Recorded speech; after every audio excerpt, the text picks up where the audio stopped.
takut syadem jonga Puan hajan jonga Daka jing ingan gduk iya pi Adang hapi ngala aite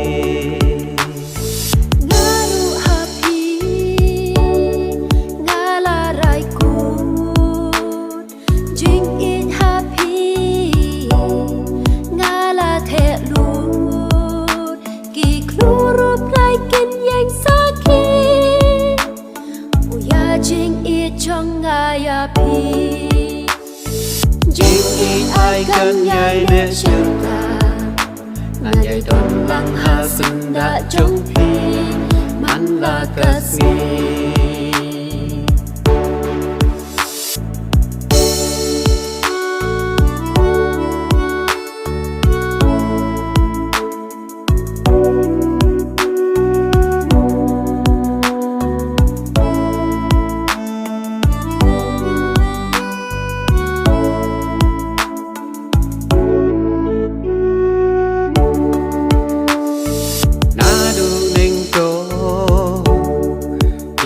pen pau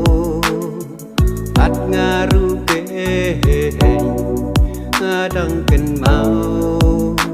kan tin trong swai ngila ya clay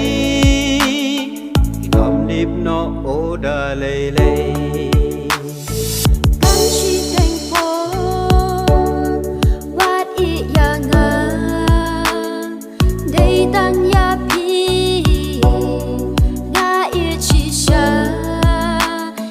jing it pangala depan happy ngala depan ra jing it ai kan nhai ne chata na nhai ton lang ha sun da trong pi man la kasmi